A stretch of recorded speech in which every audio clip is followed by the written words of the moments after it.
Pai Santo, Deus de misericórdia, Deus de amor,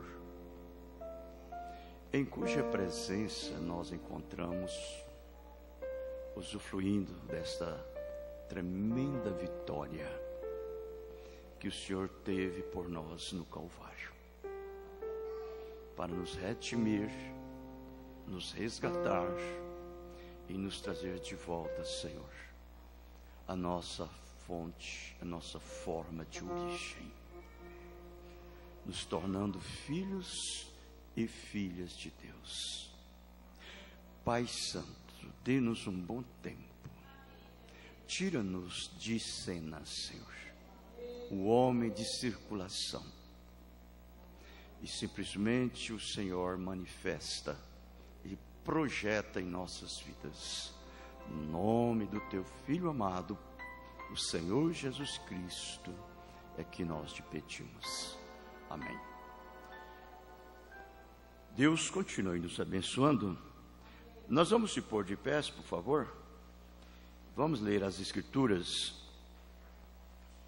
Fica em Romanos capítulo 8. Leremos o verso 16 ao 18.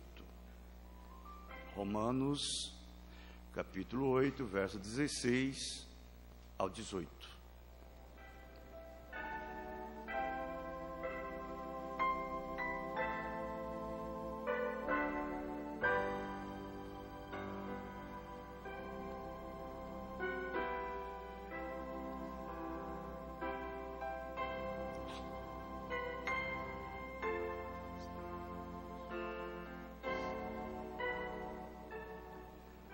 Diz assim: o mesmo Espírito testifica com o nosso Espírito que somos filhos de Deus. E se nós somos filhos, somos logo herdeiros também, herdeiros de Deus e co-herdeiros de Cristo, se é certo que com Ele padecemos, para que também com Ele sejamos glorificados. Porque para mim tenho por certo que as aflições deste tempo presente não são para comparar com a glória que em nós há de ser revelada.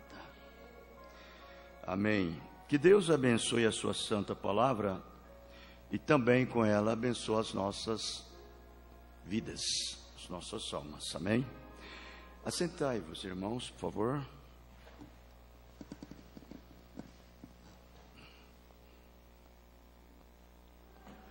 Uma coisa que nos deve, né, e nos chama a atenção, é quando nós podemos ver o que Deus fez. Ele deixou tudo na glória,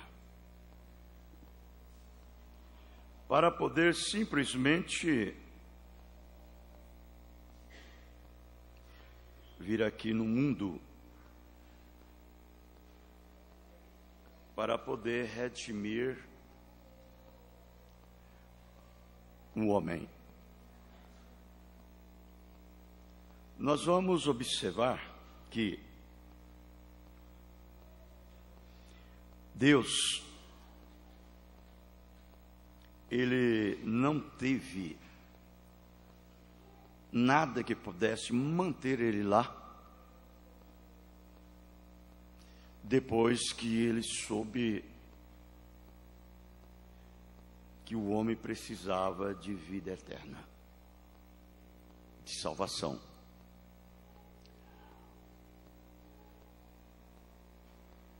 Ele desceu aqui e fez-se homem, tomando-se um corpo humano.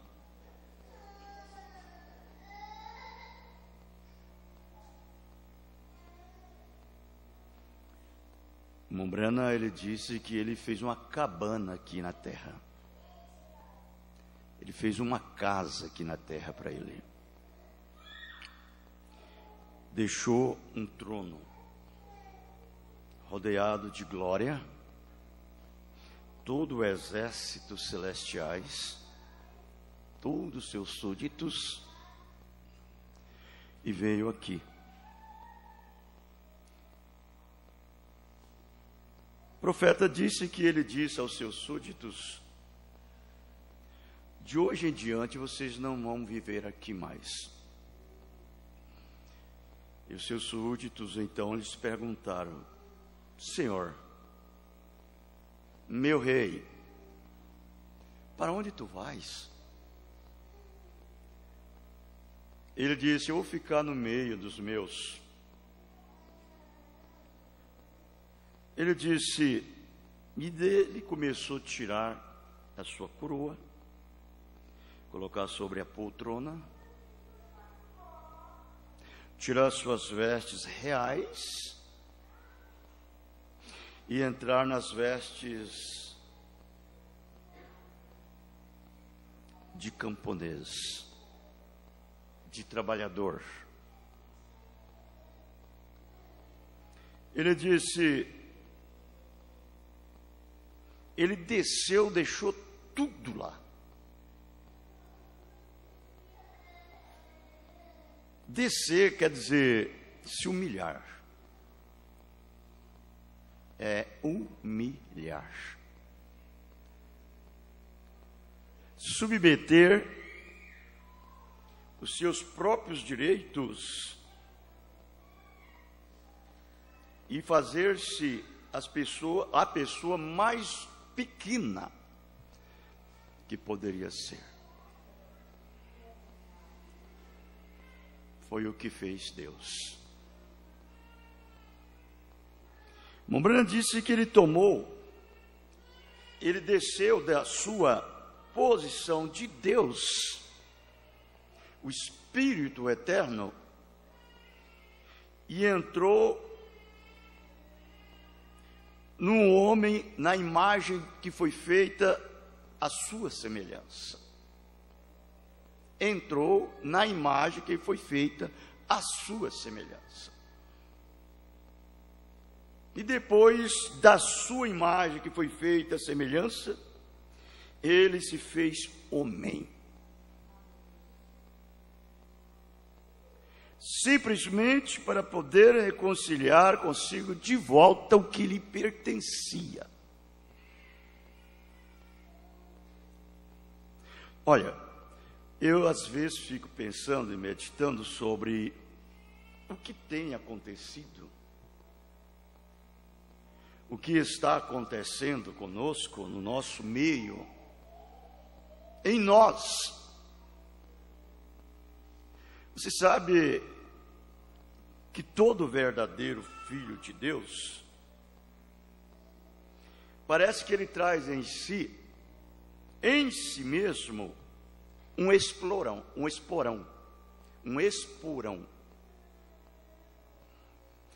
Ele não consegue se conformar ou costumar com o sobrenatural, com a palavra.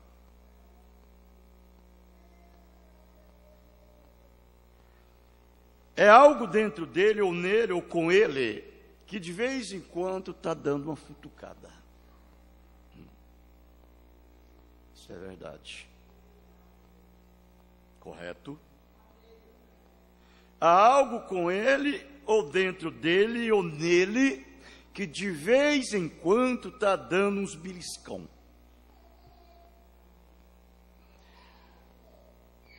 E ele é cada vez mais despertado para o cenário que ele está contemplando com os seus olhos da fé. Aleluia. Agora, o que isso mostra? O próprio Deus.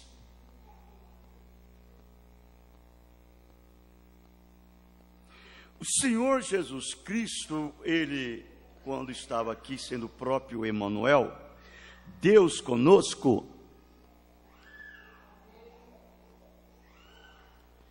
A Bíblia disse, você pode ver quando Paulo falou aos Hebreus, no capítulo 6, verso 19, na qual a âncora tem penetrado firme no interior do véu. Essa âncora, ela estava penetrada dentro de Jesus. Essa âncora é Deus, é o próprio Cristo. Estava penetrado no interior do véu, que era Jesus.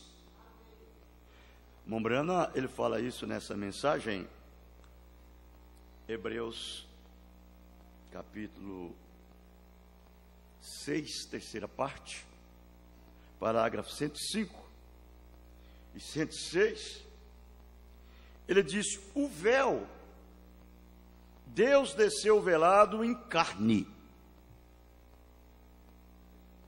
para fazer o quê? Para mostrar a si mesmo. Olha aí. Por isso que eu digo, irmãos, não tem jeito de você copiar ou manufaturar ou fabricar. Quando você é um verdadeiro atributo dos seus próprios pensamentos de Deus.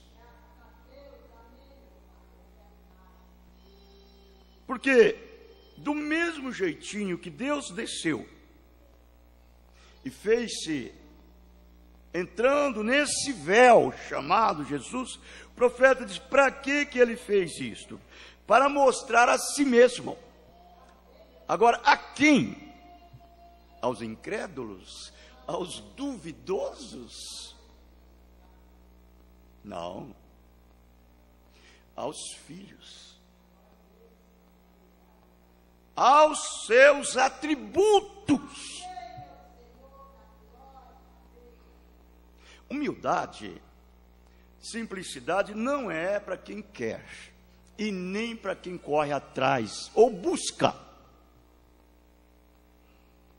É para quem já tem isso por predestinação. A humildade de Deus. Você entende? Isso já está ali. Ela simplesmente se manifesta, se projeta na hora certa, no momento correto.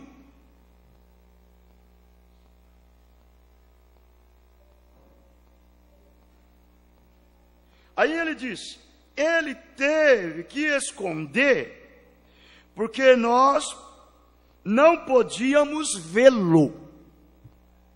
Jesus, ele estava escondido em Jesus. Deus estava ali, o Espírito Santo, escondido em um corpo gerado que veio de uma virgem e de uma mulher. Correto? É isso mesmo. Ele se escondeu atrás do véu. E o véu era quem? Jesus. Não sou eu que faço as obras, meu Pai. Disse Jesus. Meu Pai que habita em mim, eu trabalho e meu Pai trabalha, até aqui tenho trabalhado.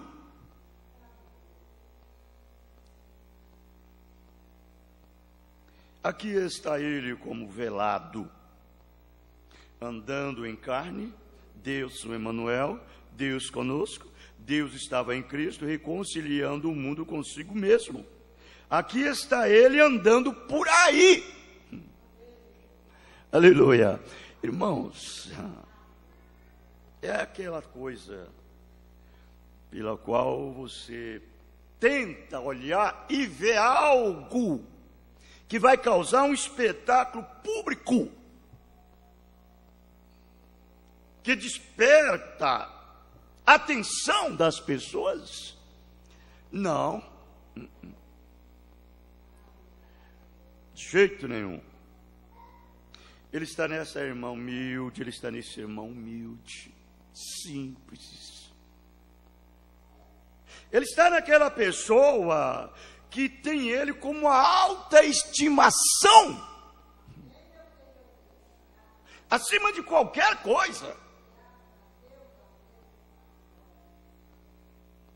Certa vez o irmão Branham, ele disse assim: eu estive hoje com o maior homem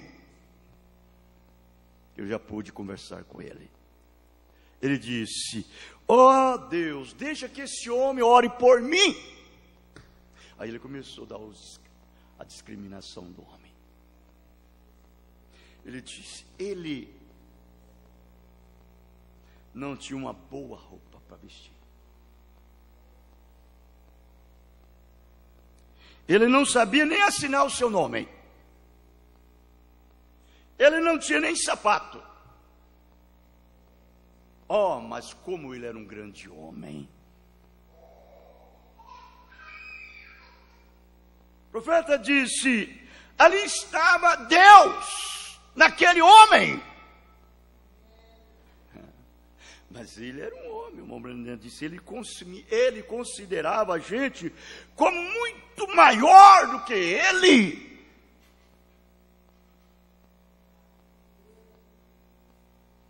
Vê, irmãos,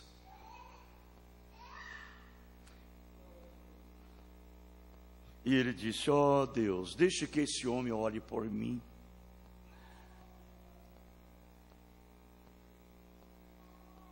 E ele disse: agora ele desceu e fez uma santificação e uma provisão ou propiciação, que através do oferecimento da sua morte pagaria o preço do pecado.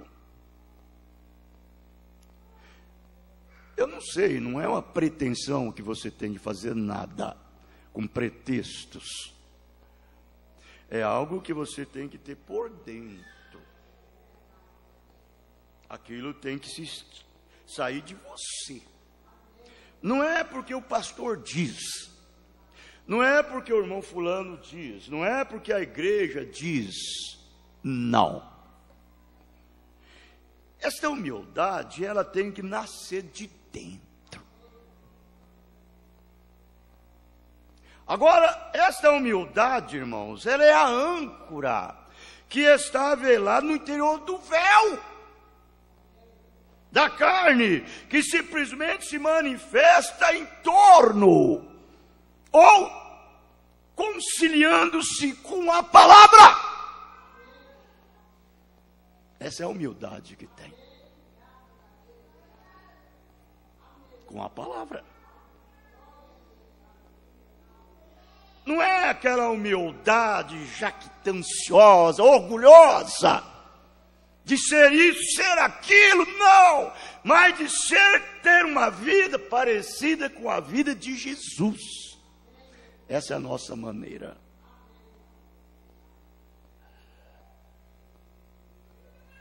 Porque, olham bem, o cenário que nós estamos enquadrados dentro dele.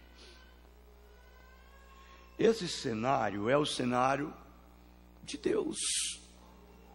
Ele desceu, se humilhou, fez-se homem e desceu para apanhar o homem mais baixo que poderia haver. E derramou o seu sangue, deu a sua vida, pagou um preço para fazer sobre nós uma propiciação, um lugar que ele pudesse viver. Isto, ele vem através de predestinação. É a predestinação. Você não precisa de lutar para ser aquilo. Você não precisa forçar para ser aquilo. Você já é aquilo. Já está em você.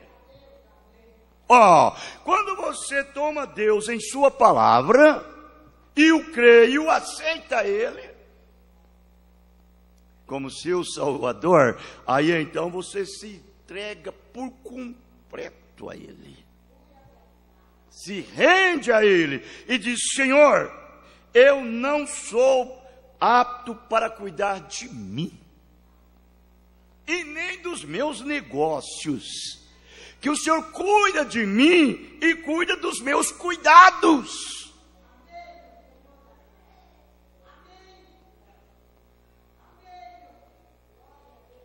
Descansa.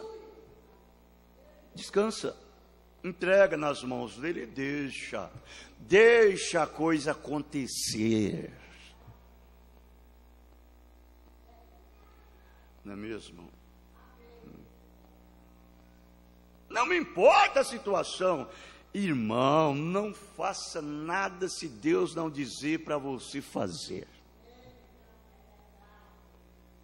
Seja lá quem quer que for, pode ser até você mesmo. Seja filho, seja mulher, seja marido, seja amigo, seja um parente, seja irmãos. Deixa Deus agir.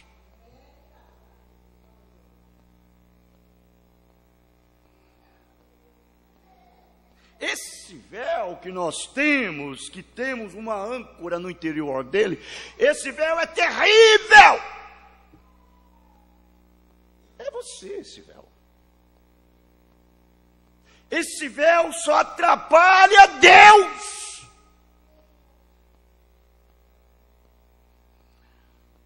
Você entende? Não tem uma coisa maior do que você ouvir Deus falar com você e te mostrar o que você deve fazer, o que não deve fazer.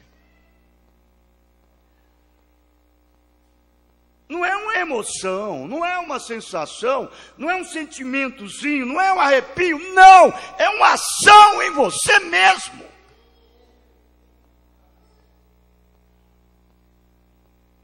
Não é mesmo? Aí vejam bem, o preço do pecado, para que ele pudesse voltar e habitar em nós. Nós não somos meninos, nós não somos crianças, nós somos homens e mulheres adultos espiritualmente. Fazemos um inventário nas nossas vidas, um exame íntimo, e vamos buscar a maneira que Deus tem tratado conosco. E como é que nós chegamos até aqui?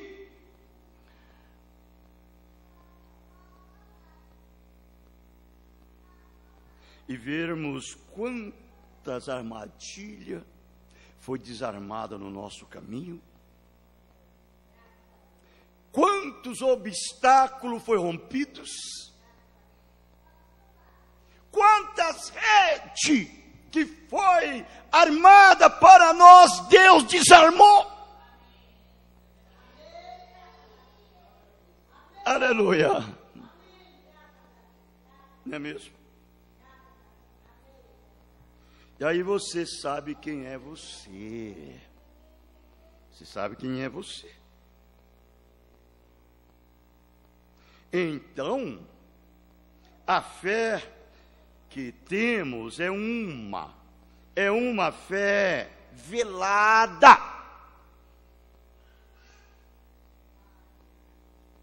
Ela está dentro desse véu chamado Adelfo Miranda Dias. Dentro desse véu chamada Maria, chamada fulana, chamada ciclana. Mas ela se manifesta através das suas decisões de posição que ela toma.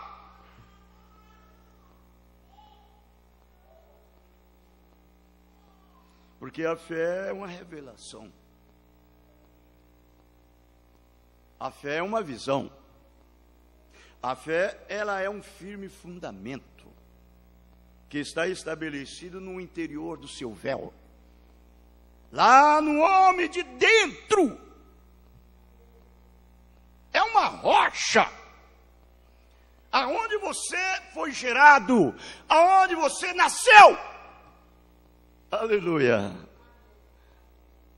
Isso não foi enfincado, não. Isso não foi obtido através de uma denominação, de uma organização, de um credo, de um dogma, de uma religião formal. Morna, morta. Não, isso foi o assim diz o Senhor.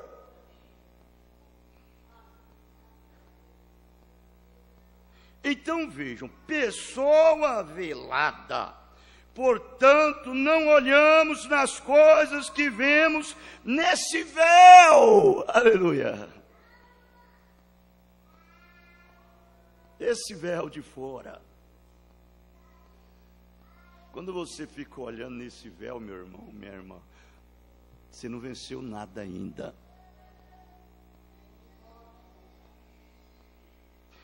O que Paulo fala na sua segunda carta aos Coríntios, capítulo 4, a partir do verso 16 ao 18.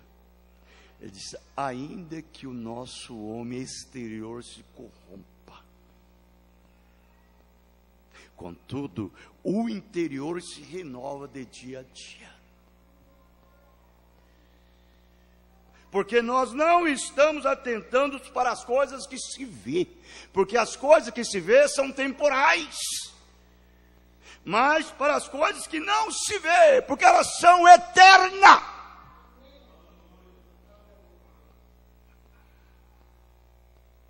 Esse é o verdadeiro atributo. É a verdadeira âncora que está velada dentro do seu interior. Vejam, o véu tem ensinos e ele faz coisa e fala coisas. O véu, esse homem de fora, tem ensinos e fala coisas, e vê coisas. Você sabe que esse homem de fora, ele está tudo aqui ó, na pele. Um desejo dele é afastar você desse companheirismo íntimo, interior, que você tem com a palavra.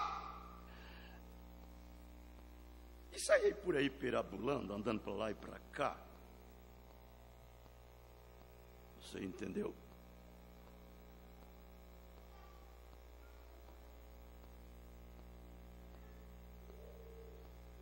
Ele faz coisas e fala coisas. É uma coisa científica que ele vê. Conhecimento intelectual. Conhecimento nominal. Conhecimento religioso. Conhecimento mundano.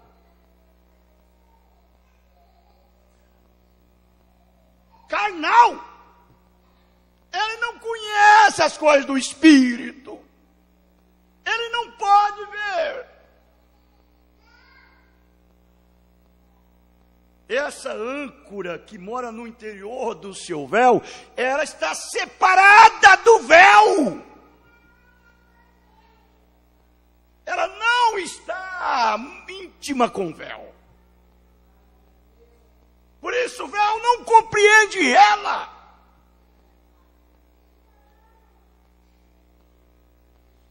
Quando o véu está lá, a âncora está lá dentro do seu véu, lá no interior, e esse de fora está falando coisa e agindo, o de dentro fala: cala-te a boca.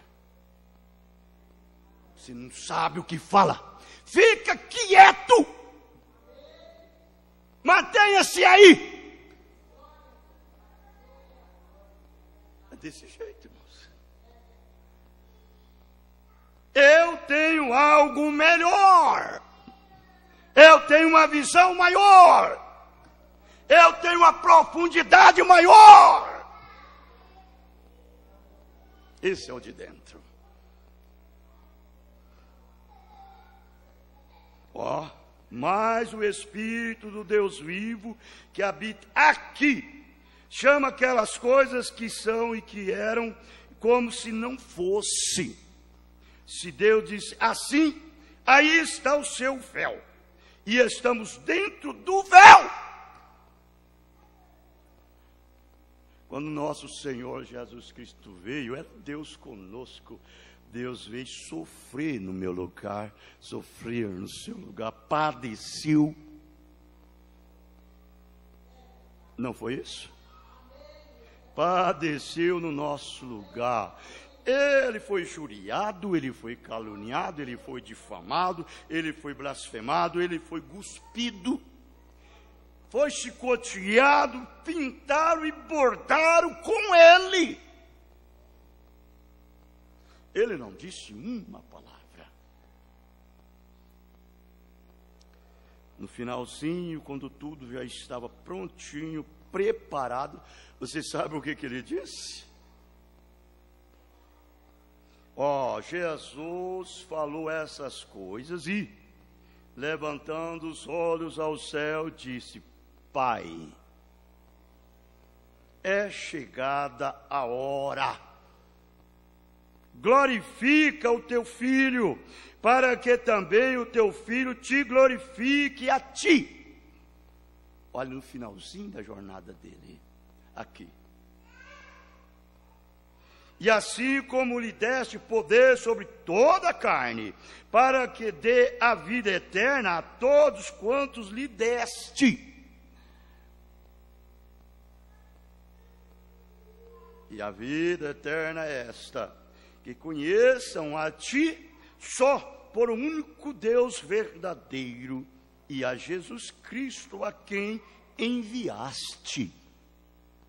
E disse: eu glorifiquei na terra, e tendo consumado a obra que me desse a fazer. Você viu aí? Ele havia terminado tudo. O que ele fez? Glorificou a Deus, não a ele, a Deus, o Pai. Ali era o próprio Pai nos dando um exemplo para os filhos, como nós devemos também fazer. Não é mesmo? Estava pensando sobre segundo livro de Reis. Segundo livro de Reis, no capítulo 17, verso 8 ao 19, quando Elias chegou diante de Acabe, e Acabe perguntou para ele: és tu o oportunador de Israel? Ele disse para ele, virou e disse para ele: o oportunador de Israel é tu, com toda a sua idolatria e com toda a sua feitiçaria, disse para ele, com tudo que você pratica. E trouxe um juízo eminente sobre Israel, que ele chegou e disse para ele: olha, por minhas palavras, nem uma gota de orvalho, nem água cairá sobre a terra por 3 anos e meio. E deu as costas para ele e foi embora. E Deus sustentou ele com os corvos ali por muitos dias. A hora que chegou o tempo que venceu, olha o que Deus disse para ele: Elias, levanta, Elias, porque eu tenho levantado uma mulher, uma serepta de Sidom, uma viúva. Eu tenho ordenado a ela para que ela te sustentasse. Vai lá, uma viúva. Eu estava pensando e meditando, uma viúva. E olha, e naquela situação que estava passando, irmãos, uma seca, aquele vento soprando, aquela seca caindo, o juiz caindo, o chão estava rachando.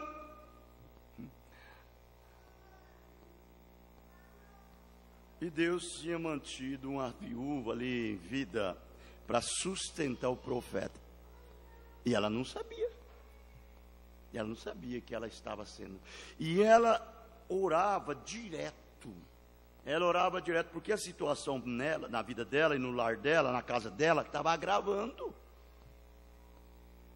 A farinha estava acabando. O azeite da botija também estava acabando. Só tinha um pouquinho de farinha, um pouquinho de azeite. Vê? E vamos comparar as nossas vidas com a vida dessa viúva. Porque ela é um tipo da noiva. Ela representa o verdadeiro eleito. O verdadeiro eleito. E ela orava a Deus. O irmão Brando diz assim, que quem sabe as pessoas passavam lá, aquelas outras mulheres, que iam na casa lá, porque naquele dia o rei estava dando um sacolão e ajudando a todo mundo, e as mulheres passavam, vamos lá, vamos obter lá um sacolão, o rei está dando. Ela dizia, não, vou não. Eu ainda tenho um pouquinho de farinha na panela e um pouquinho de azeite na botija. O dia que acabar, eu e meu filho, nós morreremos.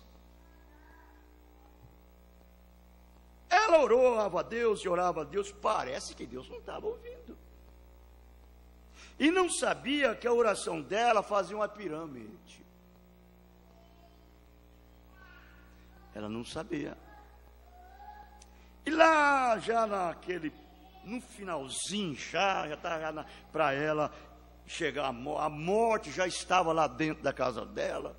Ela sabia que ela ia pegar aquele pouquinho de azeite e amassar na farinha e misturar ali e fazer um bocado e comer e morrer.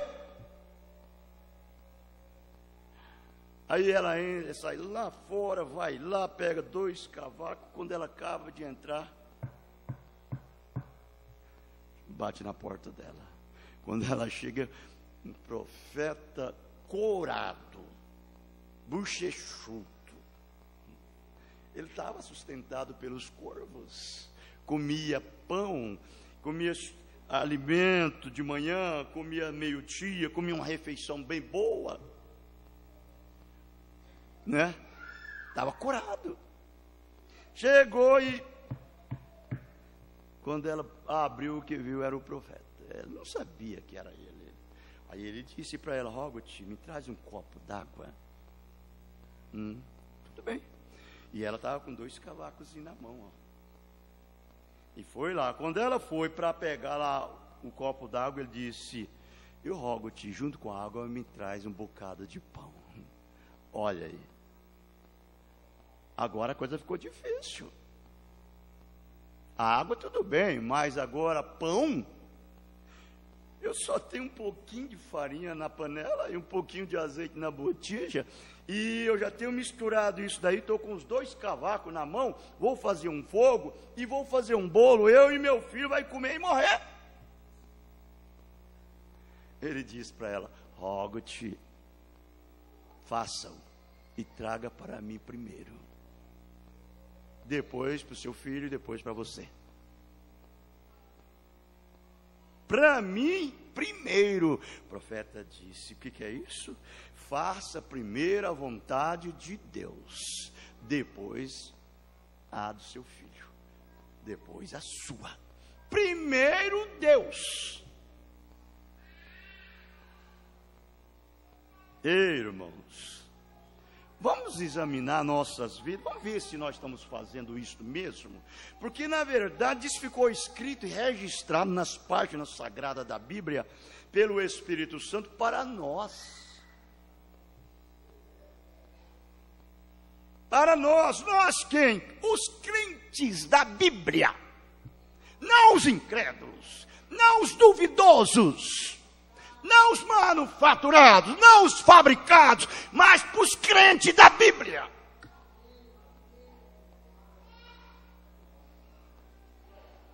Você entende? É a verdade?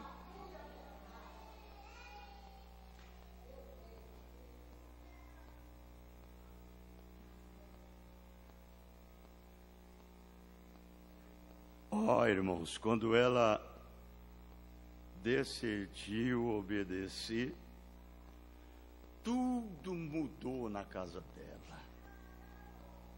Tudo mudou.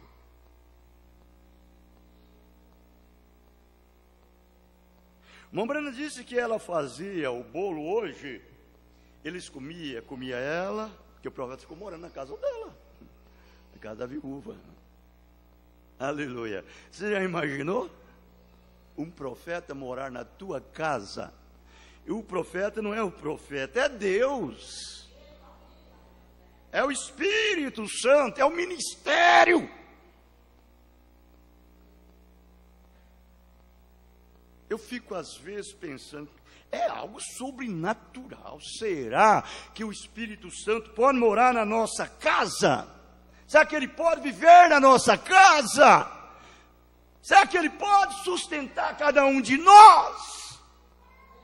Será que a nossa casa é apropriada para Ele? Para Ele morar?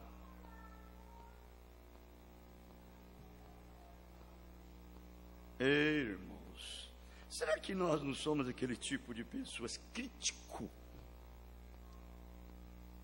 Zombador? Ou será que nós somos aquelas pessoas temerosas, que respeita lá de dentro da alma, aquele respeito que sai de dentro da alma, lá de dentro do seu espírito, que é você? Porque todos nós que somos nascidos de novo e cheios do Espírito Santo, o Espírito de Deus entra lá dentro da sua natureza. Não estou falando a minha, a sua, é a dele, que Ele colocou dentro de você. É a natureza dele que Ele colocou lá dentro de você. Não no homem de fora, no de dentro. No Espírito, é você, o de dentro. Ele colocou a natureza dele lá dentro. E aí Ele vem e entra dentro da sua natureza, dentro de você, e faz de você um com Ele. Oh, eu fico, imagine isto. Que espécie de homem que é você? Que espécie de mulher que é você? Que espécie de filho que é você? Pode vir as tempestades, pode vir. Ele não bate nem um pouquinho a passarinha, nem se preocupa. Ele fica tranquilo, descansado. Não é mesmo?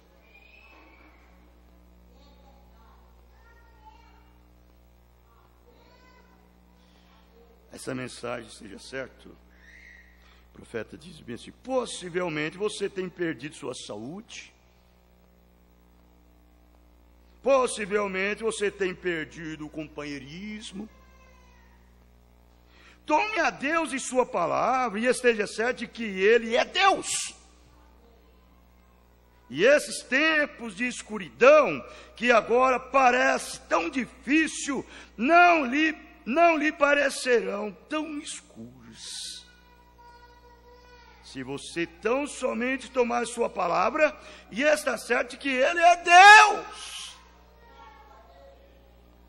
Ele muda tudo ali dentro de sua casa. Ele muda as suas propensões, Ele muda o seu desejo, Ele coloca no lugar que há inveja, que há ódio, Ele coloca amor, companheirismo, vontade de vencer. Oh, sim. Mas tem que fazer isso daqui. Bom, Breno diz, quando eu estive na Alemanha, vi uma pintura que me impressionou. Foi feita por um pintor alemão, e essa pintura é chamada A Terra das Nuvens. E quando você a contempla, à distância, parece algo nublado. E se vê terrível, como talvez você nunca haja visto em sua vida. Parece nuvens juntas. Isto quando você está à distância. Mas se você se aproxima dessa pintura, e se aproxima para ver de perto, a pintura muda. E são asas de anjos juntas, que estão cantando aleluia ao Senhor.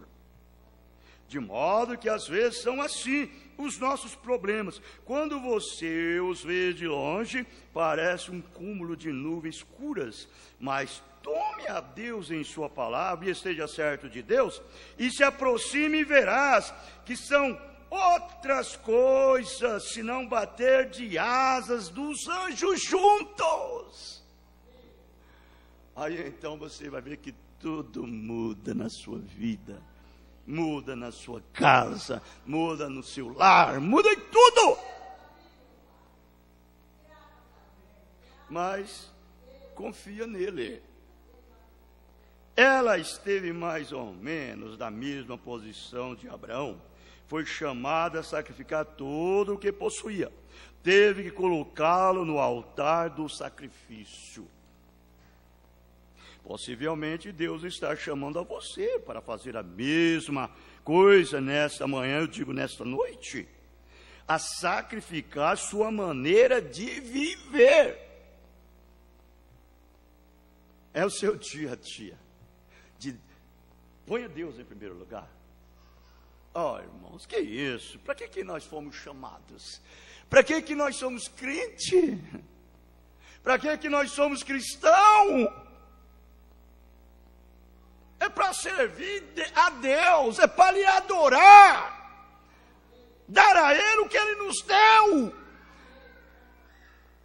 Não é para dar o diabo, não é para dar o mundo, é para dar a Deus. Não é mesmo? Renunciar às suas incredulidades, renunciar tudo aquilo que você possui.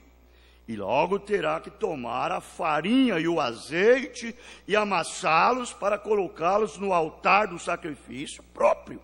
E você verá como Deus moverá em cena. Tão certo como estou de pé no púlpito. Eu não sei porque, às vezes, você diz é preguiça. Não, não é preguiça. É falta de confiança em Deus. Falta de fé. Porque a fé te posiciona no lugar certo, na hora certa, na coisa correta. Você entende, hein? Você já imaginou você ser um homem cheio, carregado do Espírito Santo? O que está na sua vida?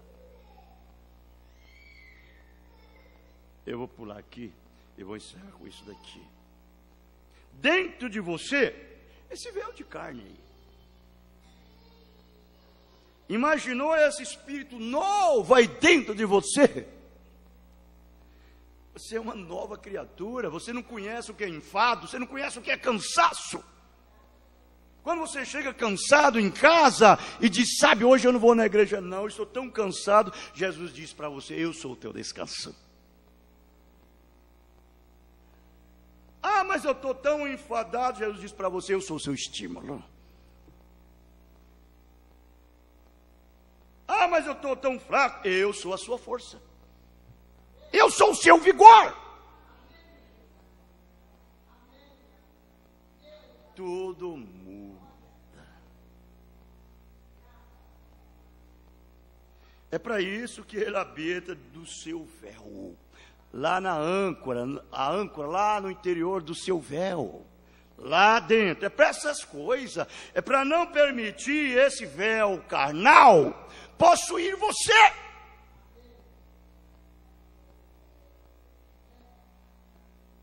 Você crê assim? Quantos crê? Digam amém. Amém. É verdade. Porque quem vai te levantar não é o cansaço, não. Não é o enfado, não. Quem vai te levantar é a âncora que está no interior do véu.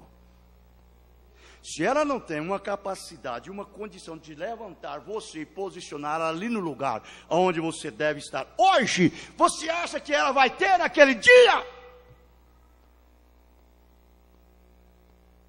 Se você não tem condição de vencer a você mesmo hoje, você vai vencer naquele dia. Foi para isso que nos foi dado essa âncora, que é o próprio Deus, o Espírito Santo. É para vencer a nós mesmos.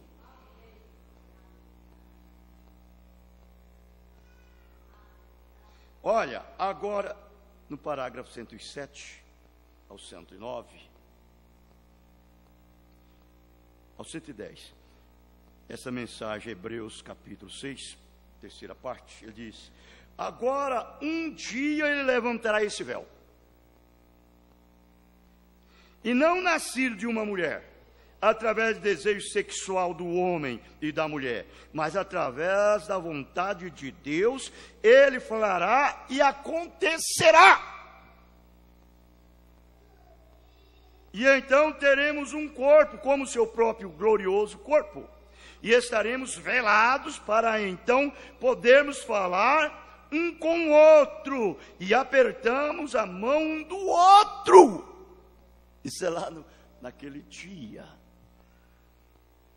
quando esse mortal se revestir da imortalidade, esse corruptível se revestir da incorruptibilidade.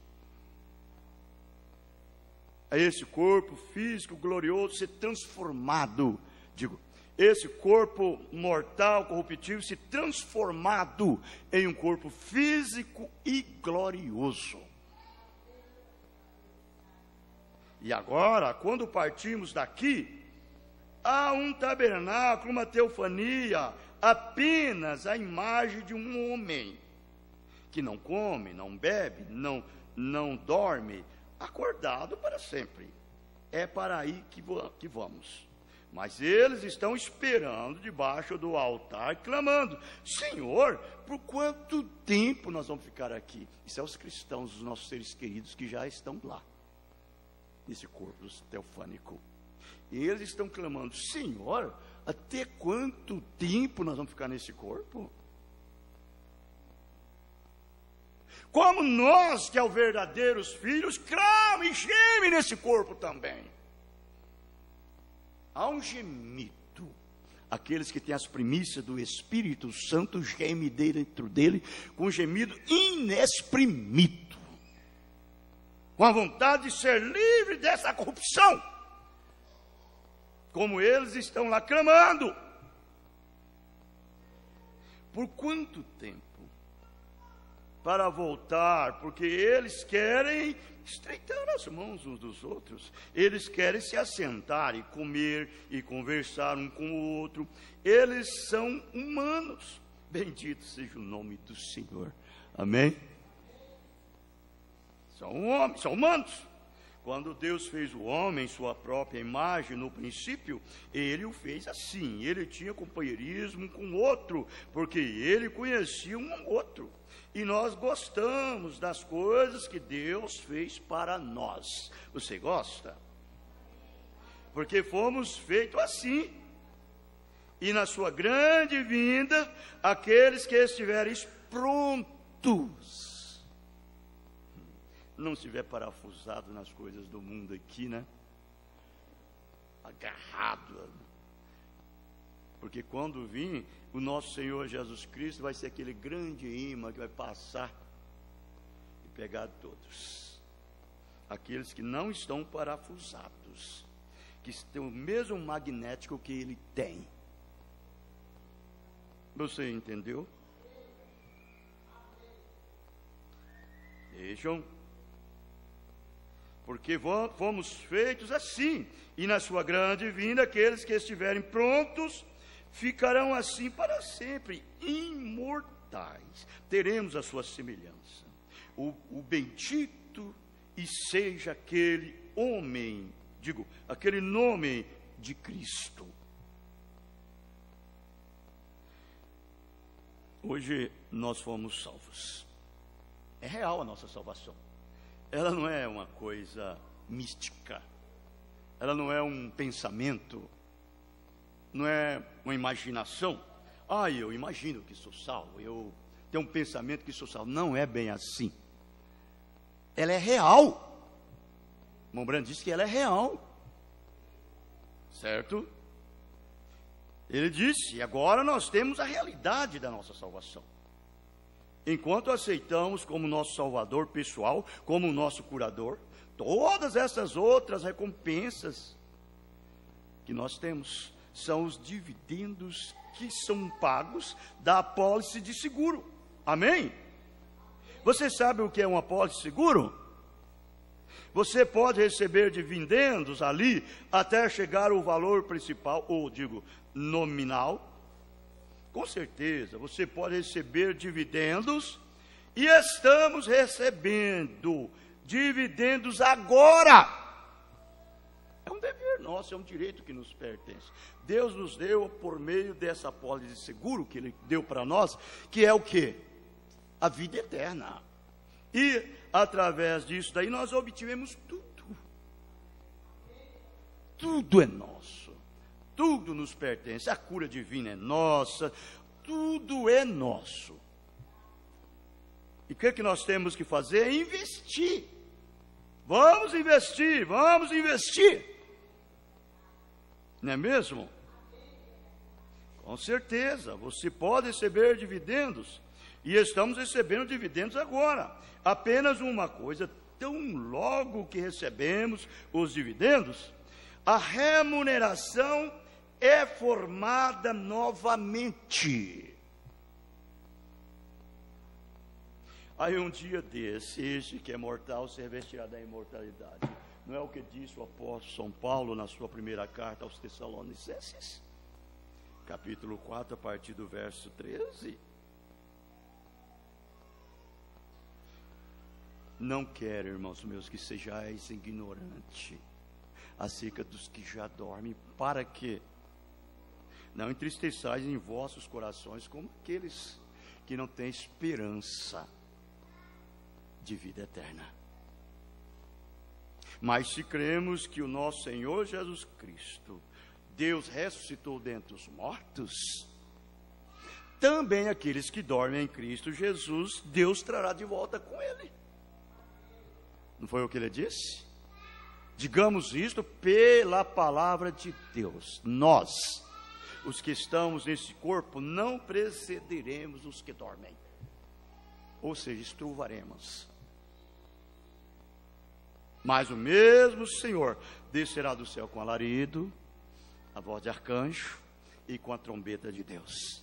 E aqueles que estão dormindo no pó virão primeiro em corpos celestiais, e nós, juntamente com eles, seremos regenerados, mudados desses corpos mortais para um corpo físico e glorioso. E subiremos a encontrar o Senhor nos ares. Aí então nós receberemos tudo o que investimos 3 anos e meio, que é a festa do casamento, as bodas do Cordeiro. Depois descemos aqui para 1000 anos com Ele, a lua de mel. E depois entraremos a eternidade para sempre. Nunca mais haverá uma enfermidade, nunca mais haverá uma dor de cabeça, nunca mais haverá uma decepção. Vigiai e orai, para que não seja pegado como um ladrão que vem à noite, né? Pega o pai de família sem esperar. Ele virá logo em breve. Isto é a verdade. Estejam prontos, não sejam envolvidos com o mundo, não. Nós vamos cantar este hino, nós encerraremos. 280, Pátria Celestial.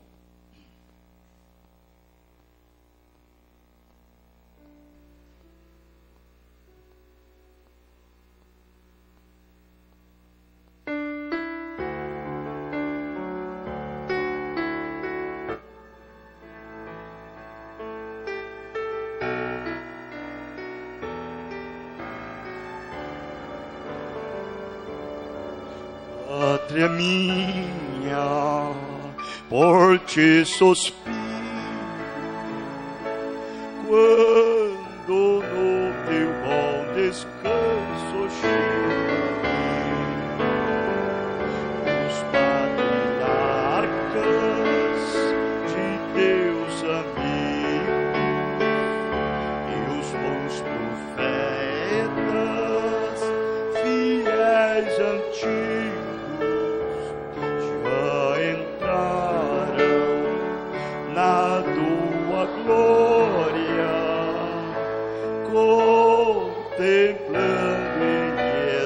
dor ou grande medo.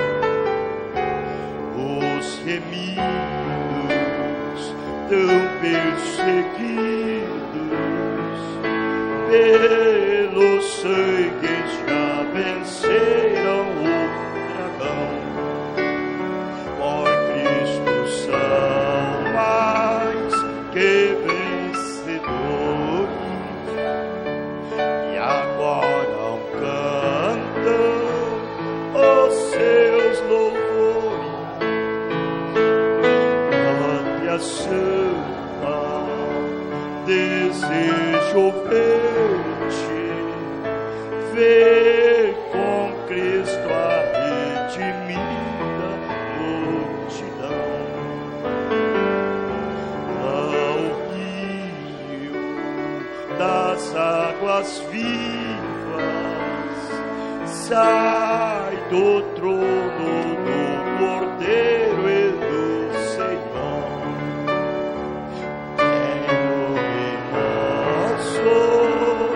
Desde a nascente, como cristal é resplandecente,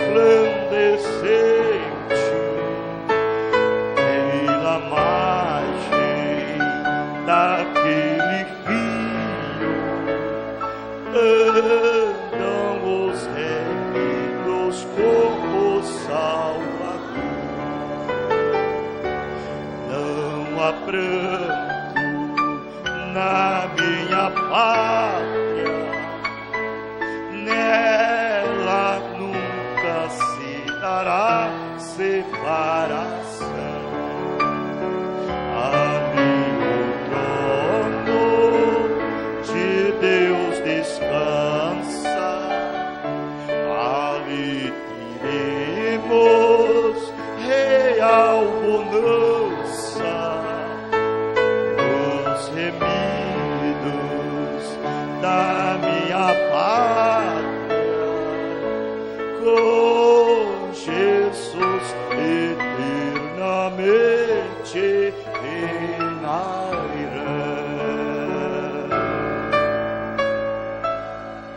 Aleluia. É a mensagem que nós pregamos, né? É esse hino. É esse hino. Vamos simplesmente sermos fervorosos.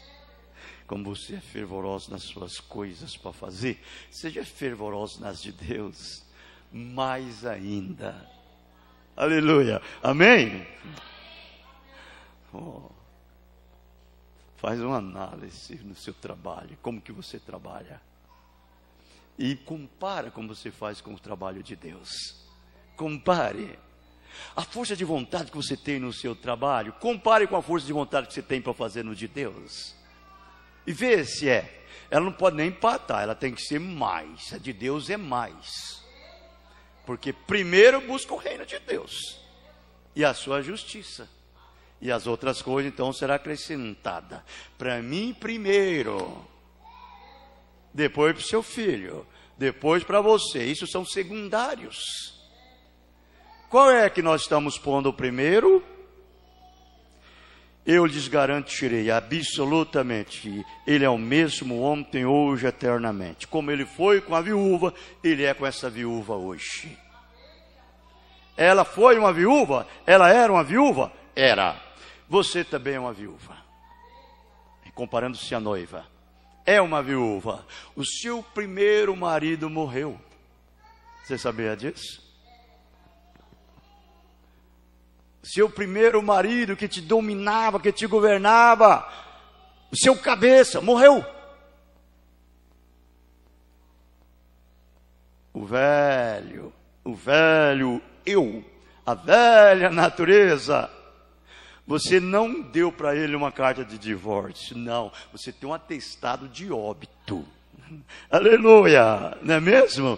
Agora você tem o direito, você está livre da lei daquele velho marido. E agora você casou de novo com outro marido. Quem é? Diga bem alto para me ouvir. Senhor Jesus Cristo é o nosso novo esposo.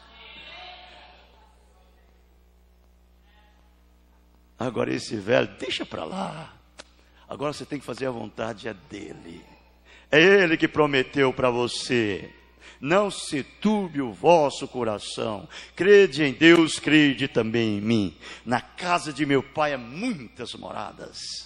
Se não for assim, não vos teria dito, vou vos preparar. E se eu for e preparar lugar, eu voltarei. E levarei vós para estar comigo mesmo. Aleluia. Está tudo preparadinho, prontinho para essa noiva amada, querida. Essa esposa que o ama. Deus nos ajude. Com as nossas cabeças inclinadas. Pai celestial, eu te agradeço. Eu te agradeço por tudo. Deixa-me provar isto com a minha vida. Vida vivida. Testemunho, não meu, o seu testemunho no meu testemunho. Prova que isto é a verdade. No nome de Jesus Cristo, despede-nos em paz. Leva, nos guarde, nos protege e nos preserva para a sua vinda. No nome de Jesus, amém. Deus vos abençoe e abençoe o outro no nome do Senhor Jesus Cristo. Estamos terminados, amém.